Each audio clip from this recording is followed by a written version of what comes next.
pas appelé ça un squat au départ parce que c'était un lieu de travail ouais. culturel, un lieu de travail, de création, de répétition, de mise en place, de conception, etc. Ça bouillonnait dans tous les sens. Et ce qui était fantastique aussi, c'était que les jeunes et les vieux, des tout vieux, ils se rassemblaient ici. Et c'était en parfaite harmonie. Mais où est-ce que vous voyez ça encore? C'est un lieu qui a été squatté quand même. Mais on lisait, c'est un lieu occupé. Occupé.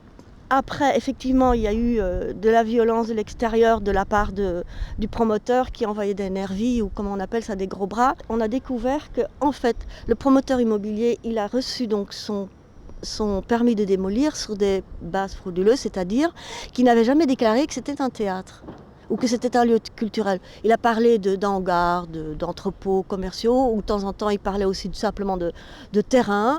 Ceci dit, ils ont expulsé les gens et tout le quartier était bouclé par les flics, plein de camions de flics, de CRS et de la police.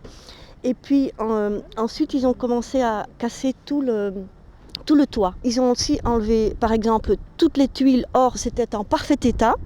Ils ont cassé toutes les tuiles, ils ont cassé toute la structure pour qu'on puisse... La structure en bois.